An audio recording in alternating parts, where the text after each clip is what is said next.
What's up, YouTube? This is Too Raw for TV. Alright, so before I get into this video, I want to give a shout out to the brother Darius Robinson for the $5 donation via the Cash App. I see your note, and I'm going to check that out and do a video on that a little bit later on. So thank you for letting me know about that developing topic. Much respect to you for showing love to the channel. And I want to thank everybody that has shown love to this channel. I truly appreciate it. So the Boston Celtics stay alive in Game 5. It was do or die.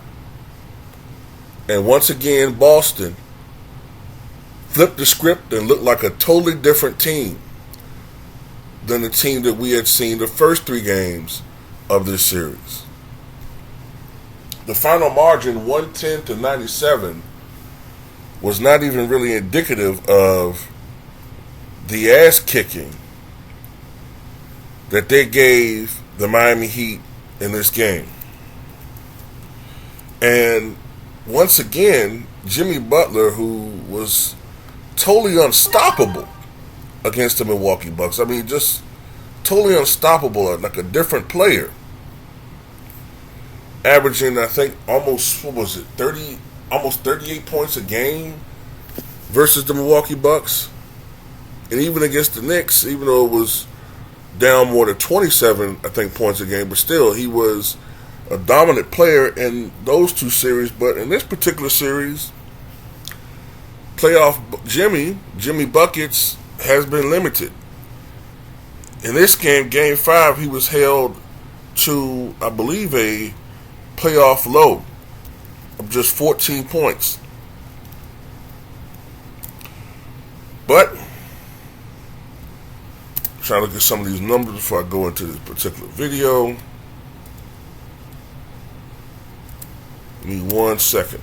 I know that Boston, I believe, shot something like 16 of 39 from downtown, which is the second consecutive game in which they shot a high percentage from 3.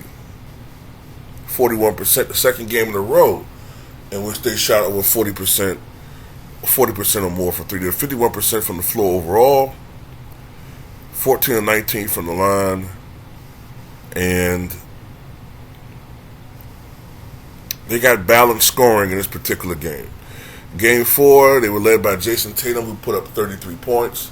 In this game, Jason Tatum scored 21 points on 8 of 16 shooting.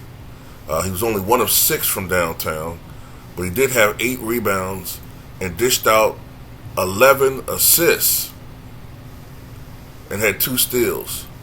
Jaylen Brown, completely shook out of his shooting slump. Had 21 points on 9 of 18 shooting and 3 of 5 from 3-point range and 3 steals. Al Horford, 10 points, 11 rebounds, 5 assists, 1 steal, 1 block. Didn't hit a 3-pointer, but was 3 of 7 from downtown. Derek White was in fuego, 18 points, 8 of 11 shooting, 6 of 8 from downtown. Marcus Smart, who had been struggling with his shot for much of this series. Not tonight, 23 points, or last night, 23 points, 7 of 12 from the floor, 4 of 6 from downtown, and 5 of 6 at the line. He also was active on the defensive end with 5 steals. As a matter of fact, Boston had 13 steals in this game to Miami's 6. They flipped the script. They look more like Miami, and Tatum has looked more like playoff Jimmy. Now it's Miami that, when you're watching them, they're the ones that are struggling more to get into their offensive sets. They're the ones who have been run off the 3-point line. And while they still hit 39% of their threes on 9 of 23, it wasn't as prolific as an attack as you once, seen. They still shot 51% from the floor. Rebounds were about even. But Miami got a lot Boston got a lot more attempts, mainly off of their defense. They let their defense become offense, and that was a big part of the victory. Miami had 16 turnovers to Boston's 9, and can't see points off turnovers, but I'm pretty sure it was dramatically in Boston's favor. Jimmy Butler only attempted 10 shots, 14 points, and no player for Miami had 20 points. Haywood Highsmith, a guy who I hadn't even really seen play much in these playoffs for Miami, had 15 points, 6 of 9 shooting, 3 of 4 from downtown. Duncan Robinson had a very good game, 18 points, 2 of 3 from downtown, 7 of 10 from the floor.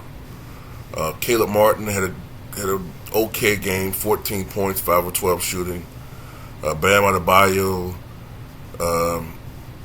16 points, 8 rebounds, but he's been sort of, in the last game and a half, I guess, he's been sort of neutralized a bit. And that's it, man. Boston stays alive. And I'm going to talk about the rest of this series in a separate video. Tell me what you guys think.